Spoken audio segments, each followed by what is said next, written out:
Pakistani showbiz industry की मकबूल अदाकारा हानिया आमिर एक बार फिर अपनी जानदार शख्सियत और मुनफरद अंदाज की वजह से सोशल मीडिया पर तवज्जो का मरकज बन गई। इस बार वो अपनी करीबी दोस्त और स्टाइलिस्ट आरिंदा नूर की शादी की तकरीबात में भरपूर शिरकत के बाइस खबरों में हैं। शादी की रंगारंग तकरीबात में शोबिज की कई मारूफ शख्सियात ने शिरकत की, जिनमें यशमा गुल भी शामिल थीं।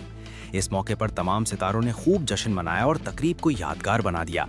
खास तौर पर कव्वाली नाइट और संगीत के मौके पर हानिया आमिर का अंदाज सबसे नुमाया रहा।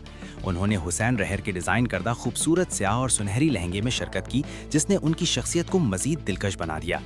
तकरीब के दौरान हानिया ने अपने दोस्तों और साथियों के साथ मिलकर पुरजोश अंदाज में डांस किया, जिसकी वीडियोस सोशल मीडिया पर तेजी से वायरल हो रही हैं। उनकी भरपूर एनर्जी और एतमाद ने तकरीब को चार चांद लगा दिए, जबकि मद्दाह भी उनके अंदाज को खूब सराह रहे हैं।